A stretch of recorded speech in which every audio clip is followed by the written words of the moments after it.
Hello everyone, this is Fahad Mirza and I welcome you to the channel. In this video, I'm going to show you a thinking vision model which has been just released by OpenGV Lab. I already have been covering their intern VL models for quite some time, and always I have found out that their models are of quite good quality. This model, which is called as HoVLE-HD, seems a bit different in the terms that its architecture is monolithic. In this video, not only I'm going to describe about the architecture of this model, we are also going to install it locally and then we will test it out on few of the images, as this is not only a multi-modal model for text but also for the images. Now, if you look at the architecture and other information about this model, that seems quite interesting. Starting with this diagram, you can see that it's a monolithic vision language model that processes images and text in a unified manner. When we say a monolithic model, what it means is that it integrates multiple components or modalities rather than using separate models for each component. In this case, the monolithic model combines the holistic embedding module and the LLM into a single cohesive architecture.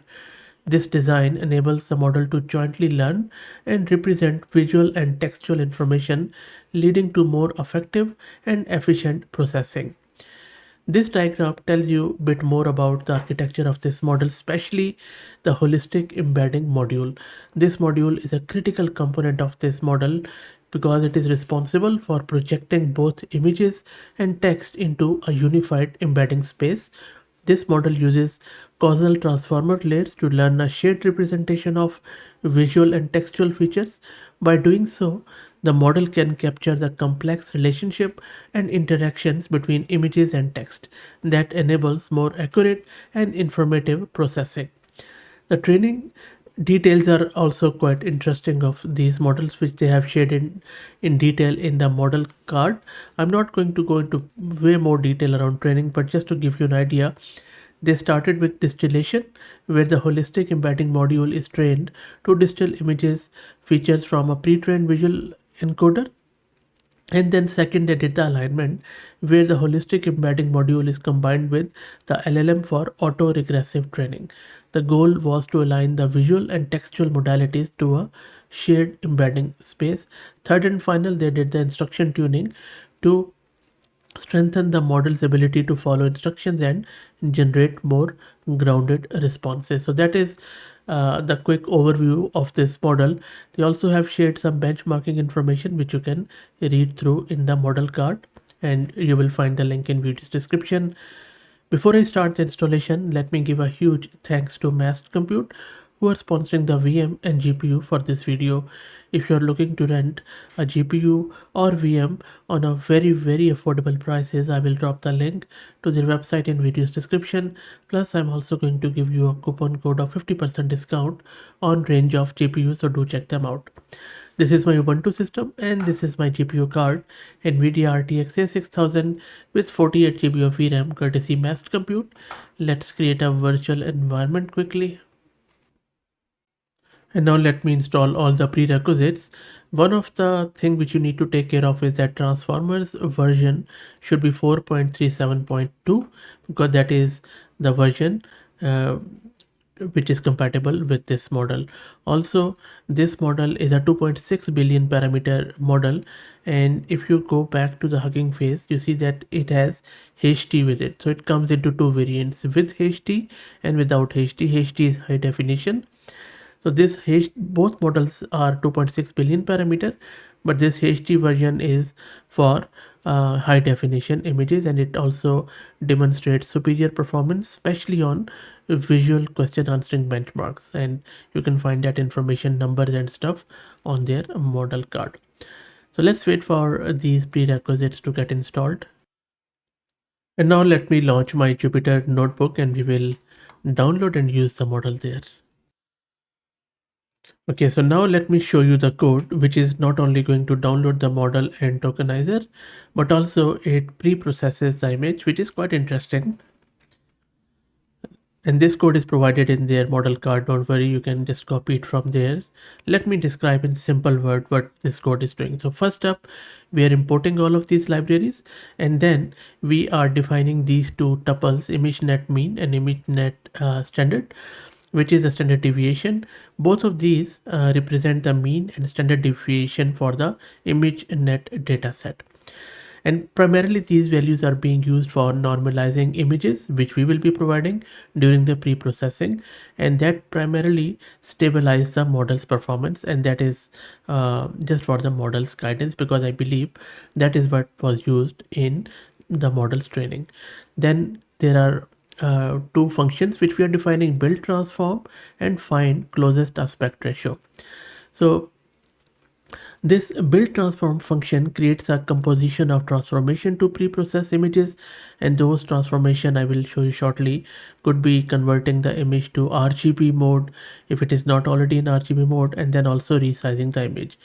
So and then and we will be passing it here, as you can see.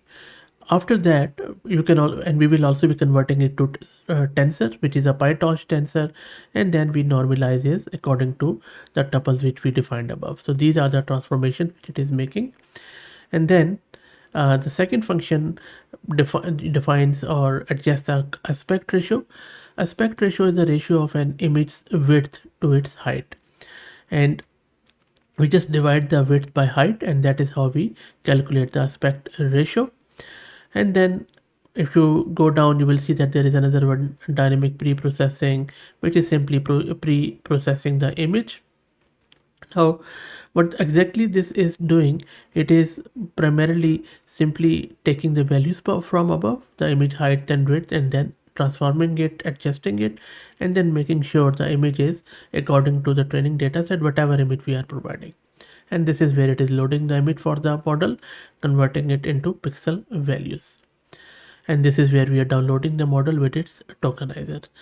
And this is the HD version we are using. If you just want to use the without HD, just remove this dash HD from here. Okay, so let me run it. And the model has started downloading along with its tokenizer and configuration.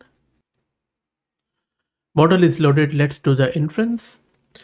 The inference is simple. We are providing it the path to the image on our local system, and then we are asking it to describe the image, where model is generating the output as per image according to this chat template, and then giving us the output. And the image which I'm going to use for this is this one, which I generated as part of my other video. So this is just a replica of Pulp Fiction, so but I'm using it like Pulp for Fiction, and then it is just a a replica of that one.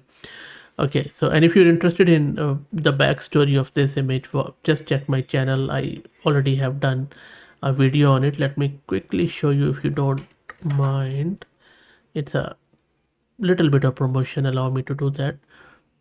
So this is the one I'm talking about, how to create videos in video with AI, where I use this one and a lot of other stuff too. Anyway, so let me take you back and let's run it to see if it can describe this image. And there you go. So it says the image is a poster for a film titled Pulp Fiction. The poster features a woman with a short dark bob haircut. That's true. Where is the image? Yep, that's a bob haircut. Wearing a black top and a high heel. She's lying on the bed with a patterned blanket. Patterned blanket, that's quite good. Yes, that's right. And then holding a cigarette in one hand and a pen in the other. There is a book and a small black bag on the bed besides her. So black bag. Yep, that's true. There's a black bag. The background is a textured red, and the title of the film is prominently displayed in a bold yellow letters at the top.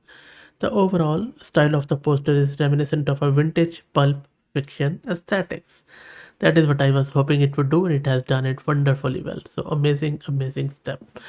Really, really good. Very impressed by the model. Not only it has done the OCR, but also it has described the image in perfect way. Now in the same image, I'm asking it describe the expression on women's face. It says the woman in the image has a serious and intense expression, which is not this one, which is this one. Yep, it is intense and very serious. And then her eyes are focused on, her lips are slightly parted. She appears to be deep in thought or concentrating on something. Good stuff. Okay, let's check out if it can differentiate between these two animals. So model is working on that one. And if I quickly show you the VRAM consumption, so you see it is consuming over 18,000, which is quite a lot for the model of this size anyway. So if I go here, it says, let me go. And it has correctly identified that these two animals are not the same. And then it has identified that one on the left is raccoon and the right one is red panda, which is quite good. So you see, not only models, OCR models, vision and everything is so good. Language understanding is also very, very fine. So I believe what they were talking about here around holistic embedding, which is a unified monolithic model, works quite well in my opinion. Let me know your thoughts about this model. If you like the content, please consider subscribing to the channel. If you're already subscribed, please share it among your network as it helps a lot. Thank you for watching.